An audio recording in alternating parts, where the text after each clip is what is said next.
And I believe I have a lot of heart, and I can battle with anybody when it comes to heart.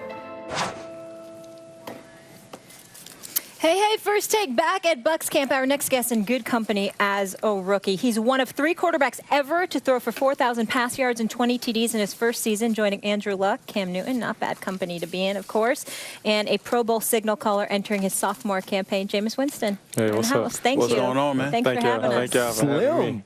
Jameis Winston, Yeah, you too. are looking lean. Hey, man, it is what it is. Getting in shape? Yeah. Absolutely. Hold on, Molly. Yeah. I'm going to dig a little deeper here. You go. Because, you see, I know Tim Grover. You do? Tim Grover and I go back a long ways, and I read up that he's the reason you came, you lost about 18 pounds.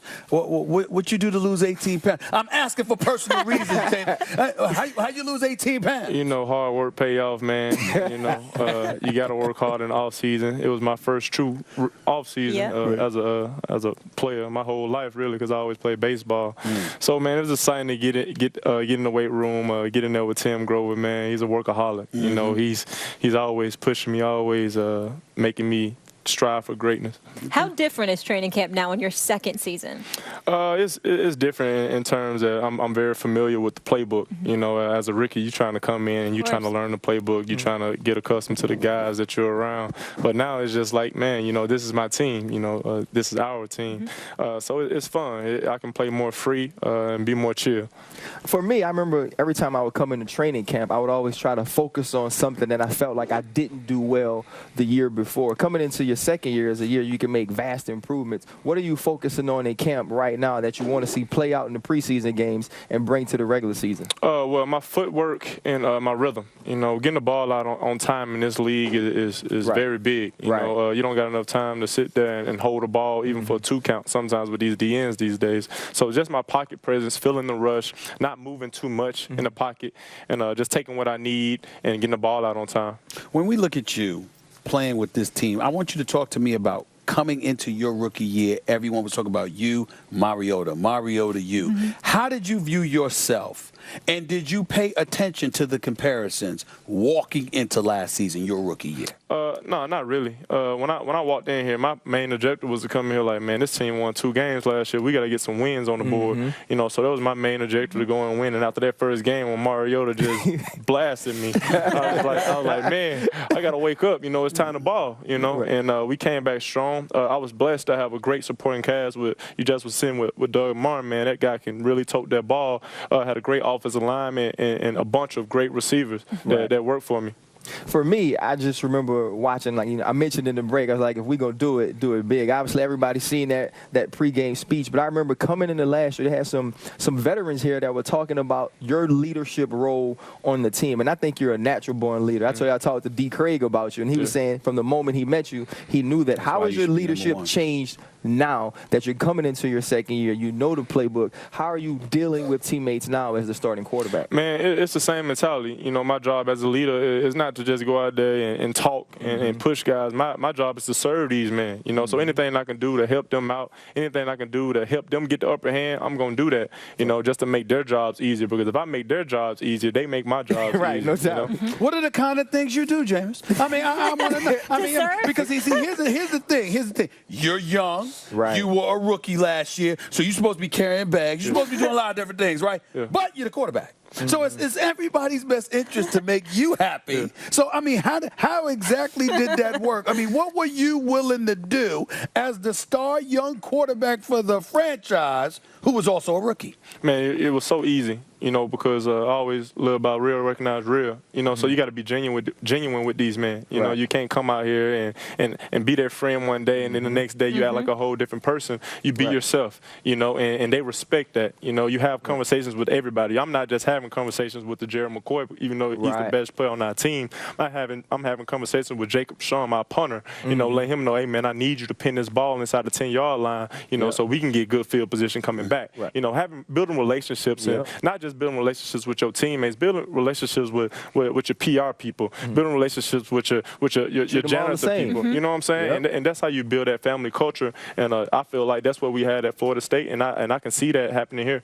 Let me transition this subject to the NFC South. Because before you got here, I'm not gonna have you try to backdoor me. I'm gonna beat him to it, James. It was coming. I'm gonna bring him to it, James. All right. We got in an argument because the question was, where do you rank Jameis Winston within the NFC South? Now, real knows real. So I had to put you last because we talking Drew Brees. And so it's talking Cam Newton, Drew Brees, and Matt Ryan.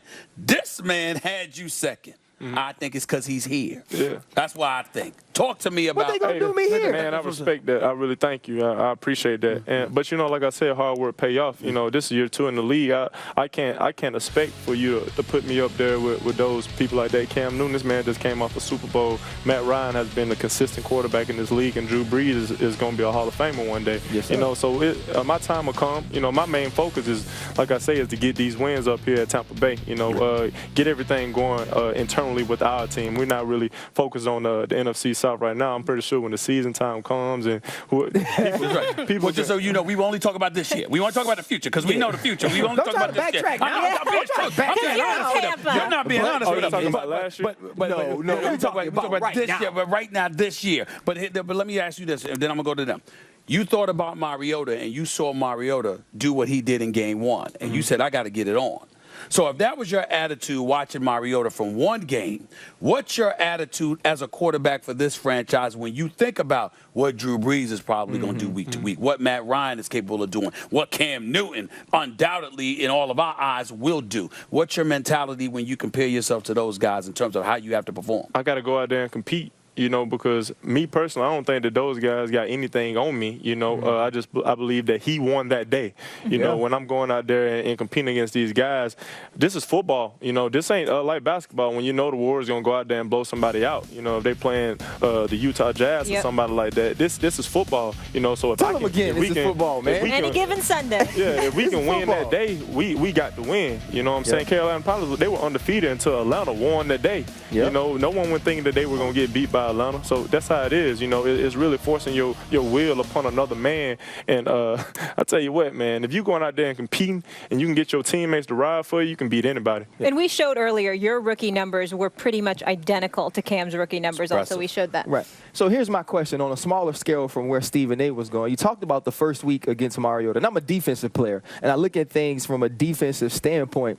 What was different about defense in the NFL, especially early in your career? I mean, because you did play in the second best, football conference in college football. The second best. When I was best was SEC. Yeah, when I was at Florida State, we would beat anybody on any conference. When I was there. Sadly, the only game we lost was against Mariota. I was there. So Now I'm just messing with you. But early, like you say, you talked about the first game. Well, I'm just gonna take you back to the first pass that I threw was a pick 6 touchdown. Right. That was one of the first times I seen 2 man in my career.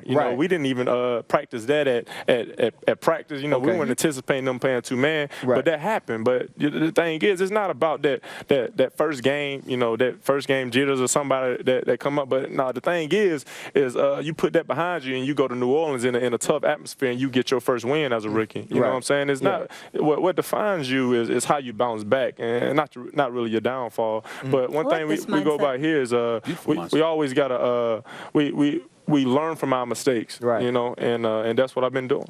I did great. Cam Newton busted onto the scene. I mean, he's been here for a while, don't get me wrong, but he just took it to another level. I mean, he's the league MVP for a reason. He deserves it.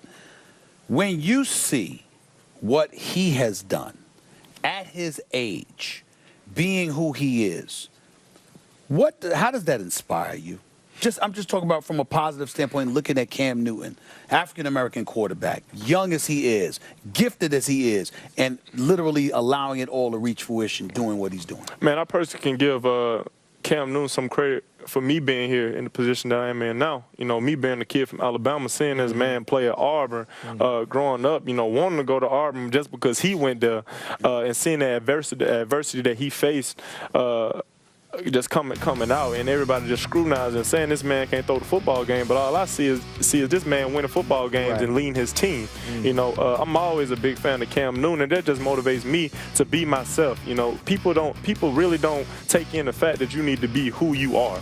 You know, if you this type of person, why are you trying to act like another type of person? You know what I'm saying? Be who you are, be true to yourself, and your teammates will respect that, you know, and that's just how life is in general. We got so many people in society trying to be, you know, superstars and be fake. You know, be yourself. Authentic. Yeah, be the best you. Amen. Yeah. Yep. No question. Definitely like your mindset there and the confidence. Oh, last question. Yeah, I got one more. Go for it. Lovie Smith is gone. I want to know, how did that hit you, and how do you feel about Dirk Cutter being your new head coach? Man, it hit me so hard. It hit me hard, you know, because as a rookie quarterback, you're not thinking that you're gonna lose your head coach the first year. And I had a unique bond with Coach Lovie, him being an African American head coach, you know, and I really loved that. And I was like, man, I ain't had this since Little League football when my dad had coached me. But you know, it's no other man in this world that I would want to be my head coach other than Coach Cutter, you know, because the fire and the passion that man has for the game, you know, I would do anything for him.